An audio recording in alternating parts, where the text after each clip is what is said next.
Donald Trump hand-selected 3 members of the United States Supreme Court with the intention that they would undo the protections of Roe v. Wade, and they did as he intended.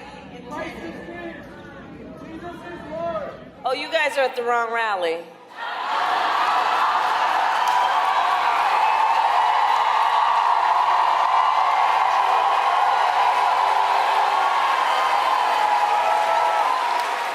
No, I think you meant to go to the smaller one down the street. That's default Democrat nominee and belligerent wine mom Kamala Harris saying the quiet part out loud after 2 Christian students shouted Christ is King during a recent event at the University of Wisconsin. Welcome to Nerk News, I'm Nerkish, and it would appear as though the Harris and Walz campaign is doing everything in their power to implode their appeal with key voting blocks. Because frankly, her retort to those students was the fastest I've ever seen her respond to someone, which should tell you all you need to know about her as a candidate. Here's JD Vance ripping her to shreds for her candid response. And every time Kamala Harris opens her mouth during one of these interviews, I think Donald Trump and I pick up about 100,000 new voters. So there is something really bizarre with Kamala Harris's anti-Christian rhetoric and anti-Christian approach to public policy. I don't think that we've, that's right, Jesus is king, and I don't think that we've seen,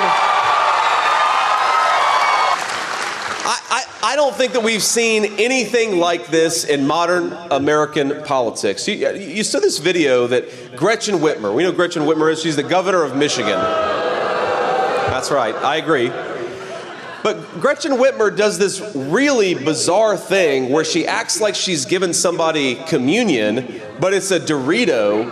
And of course, Gretchen Whitmer isn't like a minister of anything except for, you know, a church I don't necessarily want to talk about. But think about how sacrilegious that is. And think about how offensive that is to every person. Frankly, whether you're a person of Christian faith or not, Donald Trump and I are going to fight for your right to live your values because that's what the First Amendment protects.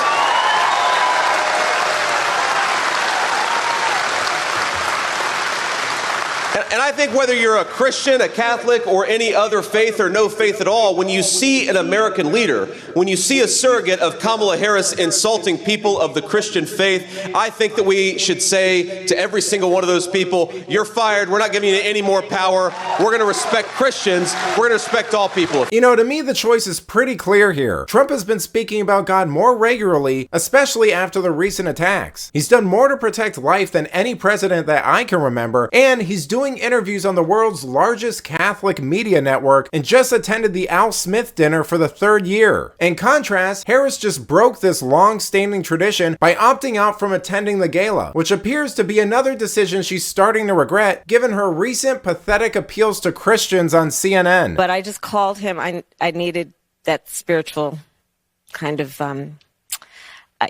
connection. I needed that advice. I needed a prayer. And there's a part of the scripture that talks about Esther and a time such as this, and that's what we talked about, and it was very comforting for me. And do you pray every day? I do pray every day. I do pray every day, sometimes twice a day. I grew up. So we grew up a little neighborhood church in Oakland, 23rd Avenue Church of God, and I was raised to believe in a loving God,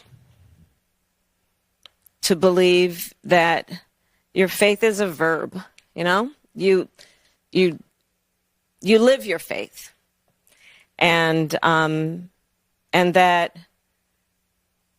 that the way that one should do that is that your work and your life's work should be to think about how you can serve in a way that is uplifting other people, that is about caring for other people. And that guides a lot of how I think about my work and what is important.